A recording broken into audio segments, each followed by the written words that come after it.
नमस्कार, जय हिंद, सलाम। यूनिवर्सिटी ऑफ लखनऊ की तरफ से पीएचडी का जो इंटरव्यू का कल रिज़ल्ट आया था, उसी के संदर्भ में एक और नोटिफिकेशन आया है वेबसाइट पर, जो कि बताता है ओपन कैटेगरी और जनरल कैटेगरी की कट ऑफ को लेकर कुछ बातचीत रखता है आपके समक्ष। उसी नोटिफिकेशन की आपसे बातचीत करूंगा, और यदि लास्ट वाला वीडियो नहीं देखा है जो कि कल वाला था, उसको देख लीजिएगा और ये भी देख लीजिएगा कि किन बच्चों का सिलेक्शन हो गया है।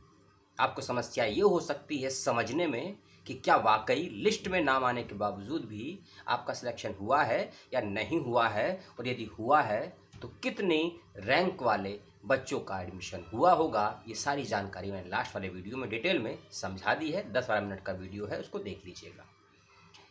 दूसरी बात यह है कि जब कल मैंने वीडियो शूट किया था तो लगभग 23 या 21 सब्जेक्ट का ही रिजल्ट आया था, और जब मैं आज की डेट में इस वीडियो को शूट कर रहा हूं अर्थात 27 अप्रैल को, तो लगभग 26 सब्जेक्ट का रिजल्ट आ गया है टोटल, यानी कि 3 सब्जेक्ट का रिजल्ट और आ गया है आज की डेट में।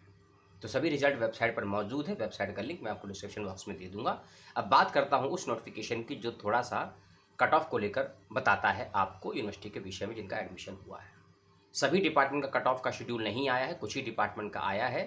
3, 6, 9, 12, 13, यानी कि 13 सब्जेक्ट का ही अभी कट ऑफ के बारे में जानकारी आई, और ये जानकारी केवल ओपन और ओबीसी कैटेगरी की है। एससी एसटी का मैं डिटेल में आपको बता चुका हूँ। एक बार फिर से मैं रिपीट कर दूंगा इसी वीडियो के लास्ट में कि आपकी रैंक कितनी होनी चाहिए एडमिशन के लिए अलग अलग कैटेगरियों में। ठीक है, एंशिएंट इंडियन हिस्ट्री का रिजल्ट है, और उन बच्चों का जिनकी ओपन कैटेगरी में रैंक 1 से लेकर 21 के बीच में है। ओपन कैटेगरी में यदि किसी की रैंक 1 से लेकर 21 के बीच में है और आपका यदि सिलेक्शन की लिस्ट में नाम है, तो समझ लीजिए आपका सिलेक्शन हो गया है पीएचडी के लिए, और आप अपनी फ़ीस को सबमिट कर दीजिएगा। वीडियो में मैं आगे बताऊं बातों को, एक सवाल और आया था कि ये जो लिस्ट आई है वेबसाइट पर, ये एक प्रोविजनल लिस्ट है, ये इंटरव्यू का फाइनल रिजल्ट नहीं है। तो अब मैंने कमेंट बॉक्स में भी जवाब दिया था, फिर से मैं कह देता हूँ, रिपीट आपको, कि प्रोविजनल लिस्ट जो आई है यही फाइनल रिजल्ट है इंटरव्यू का। यानी कि जिन बच्चों का नाम आया है उनका सिलेक्शन हो चुका है। कितनी रैंक वालों का हुआ मैं आपको बता रहा हूँ, लेकिन यही फाइनल लिस्ट है। हाँ, सेकेंड लिस्ट भी ज़रूर आएगी।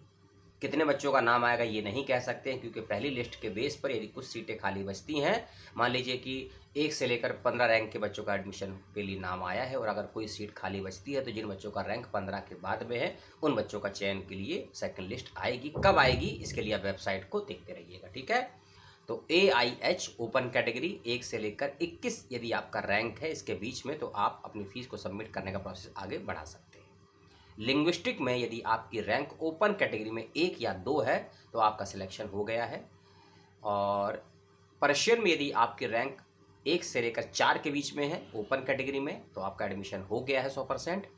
उर्दू में यदि आपकी रैंक 1 से लेकर 4 के बीच में है तो आपका एडमिशन हो गया है ओपन कैटेगरी में, और यदि आपकी रैंक 5 है तो आपका एडमिशन माना जाएगा ओबीसी कैटेगरी में, क्योंकि ओबीसी कैटेगरी में डिपार्टमेंट ऑफ उर्दू में नंबर 5 पे 3 बच्चों का सिलेक्शन हुआ है, तो तीनों बच्चों का एडमिशन हो जाएगा। ठीक है, वेस्टर्न हिस्ट्री में ओपन कैटेगरी में 1 से लेकर 19 यदि आपका रैंक है तो आपका एडमिशन मान लिया जाएगा कि हो जाएगा, रैंक इसमें दी गई है।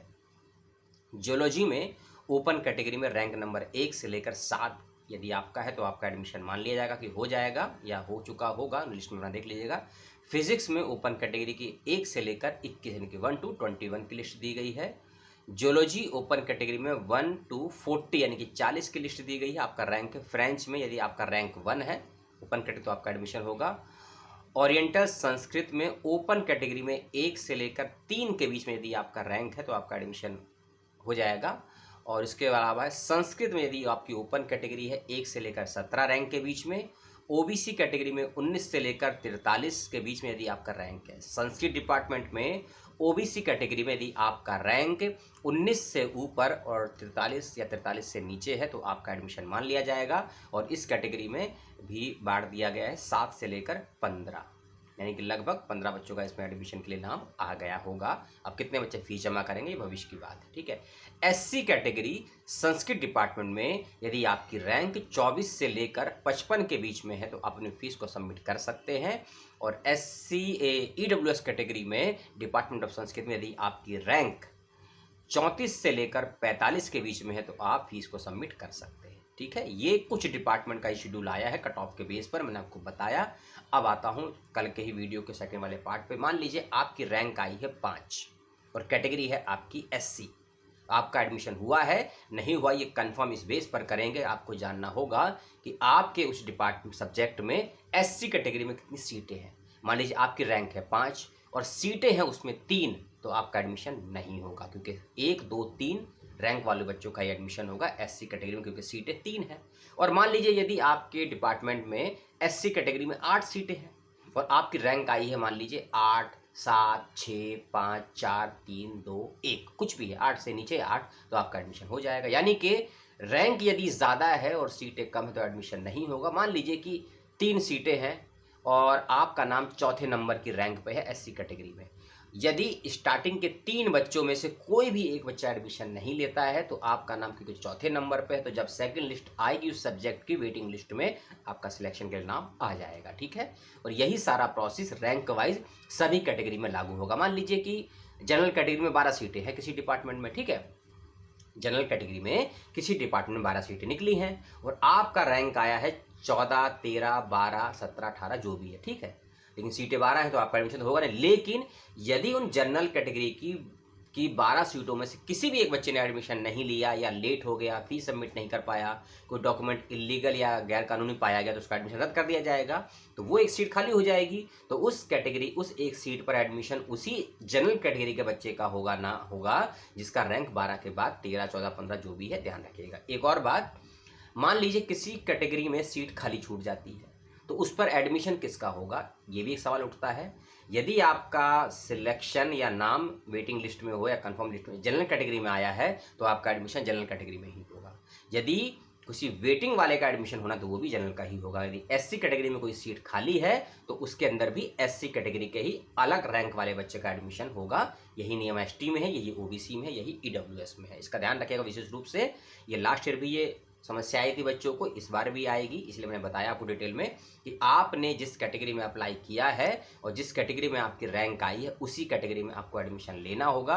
यदि आप कैटेगरी को जंप करते हैं, चेंज करते हैं, तो पहली बात तो हो सकता है कि ये प्रावधान होगा नहीं। यदि होगा भी तो आपको समस्याएं हो सकती हैं आफ्टर DRS के बाद में, जब आपके डॉक्यूमेंट वेरिफिकेशन होंगे अच्छे से, कोर्स वर्क का रिजल्ट सबमिट करेंगे और फेलोशिप के लिए आवेदन करेंगे, तभी समस्या आएगी। हो सकता है उस कंडीशन में आपके एडमिशन को लेकर सवाल खड़े हो जाए। तो इन बातों से बचिएगा और जिस कैटेगरी में आपका एडमिशन हुआ है उसी कैटेगरी में एडमिशन लीजिएगा। कैटेगरी वाइज मैंने आपको बता दिया है। फिर भी यदि कोई बात समझ में ना आई हो कमेंट करके पूछिएगा, और कमेंट करने से पहले, सवाल पूछने से पहले इस बात को ज़रूर सोचिएगा कि आपने वीडियो को कितना देखा है और कितना समझा है, क्योंकि जो बातें आपको बताई गई हैं वो सब एक क्रम में है। यदि आप वीडियो को स्टार्टिंग के 3 मिनट का नहीं देखा होगा तो आपको कट ऑफ समझ में नहीं आएगी, बीच के 2 मिनट का नहीं देखा होगा तो आपको रैंक समझ में नहीं आई होगी, और अगर लास्ट का नहीं देखा होगा तो आपको स्टार्टिंग की कुछ बात समझ में नहीं आएगी। तो इस वीडियो को उम्मीद करता हूँ आपने पूरा देखा होगा। अपने सवालों को, सुझाव को, शिकायतों को, जिज्ञासाओं को ज़रूर कमेंट बॉक्स में पूछिएगा और लास्ट वाले वीडियो को भी ज़रूर देख लीजिएगा। वैसे जो देखना है वो देखिएगा, जो करना है वो करिएगा। सभी को चयनित होने की बहुत बहुत शुभकामनाएं, जिनका भी चयन हुआ है, और जिनका चयन नहीं हुआ है उनका चयन क्यों नहीं हुआ है इसका जवाब मेरे पास नहीं है। विश्वविद्यालय आपको इसका जवाब दे सकता है अच्छे से क्यों नहीं हुआ है, और अपनी कमियों को हमसे बेहतर कौन जान पाएगा। इसलिए अपनी कमियों का स्वयं आंकलन कीजिए, कमियों को जानिए, कमियों का समाधान निकालिए और पुनः मेहनत कीजिए, क्योंकि फॉर्म तो आते ही रहते हैं। कई विश्वविद्यालय को फॉर्म आ भी चुके हैं, नए फॉर्म किस विश्वविद्यालय के आए हैं कल की डेट में आपको वीडियो मिल जाएंगे कुछ और। तब तक अपना, अपनों का, परिवार का, प्रकृति का, पुस्तकों और शिक्षकों का ख्याल रखिएगा। और मुझे आपने बर्दाश्त किया उसके लिए आप सभी का साधुवाद। जय हिंद, जय भारत, सलाम।